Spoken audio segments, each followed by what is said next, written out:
Manque de communication, agressions de toutes sortes, des problèmes auxquels certains couples sont confrontés au quotidien. Ces violences conjugales empêchent l'harmonie et le vivre ensemble au sein du couple. Et plusieurs causes sont à l'origine de ces violences conjugales. Quelqu'un qui peut-être n'arrive pas à pouvoir trouver des compromis de façon verbale ou orale fait usage de force et de violence. Il y a aussi par exemple le fait que je ne suis pas en compatibilité de tempérament avec l'autre. C'est-à-dire que nous n'avons pas les mêmes niveaux, les mêmes degrés de compréhension et cela cause des soucis et cela nous amène des fois à la violence.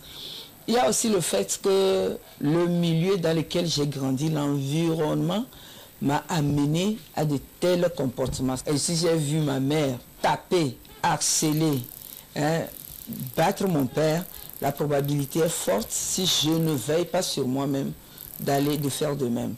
C'est ainsi que si c'est le papa aussi, c'est ce qui arrive. Donc il y a de ces genres de comportements qui nous amènent à la violence. Les violences conjugales ont des conséquences néfastes sur la vie du couple et sur l'avenir des enfants.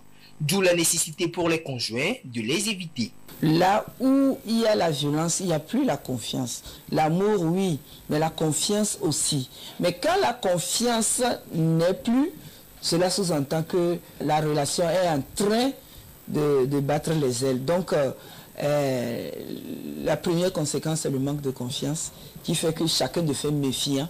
On est ensemble, mais on est comme si on est sur un champ de bataille, chacun se méfie de l'autre. Et il y a aussi le fait que la personne qui est victime de violence manque de confiance en soi et de plus en plus devient gauche. Vous voulez que la personne soit bonne, vous la tapez, la personne devient de plus en plus mauvaise. Donc vous n'avez pas le résultat escompté.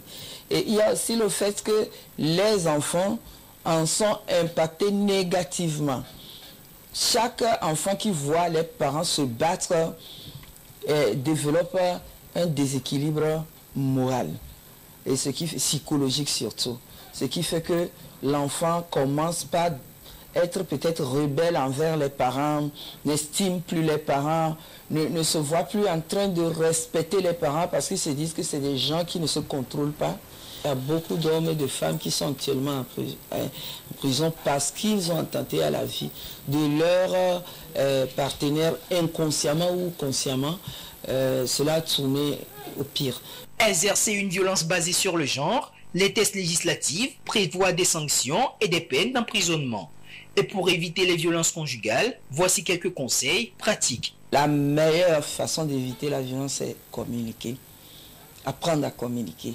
Apprendre à se contenir et à gérer ses émotions. Les violences doivent être gérées déjà dès le début des relations pour que cela ne s'intromise pas après le mariage. Le gouvernement togolais a créé des centres d'information et d'écoute dans le souci d'aider les couples à résoudre leurs conflits. Les couples en conflit sont donc invités à se diriger vers ces structures pour des besoins d'accompagnement.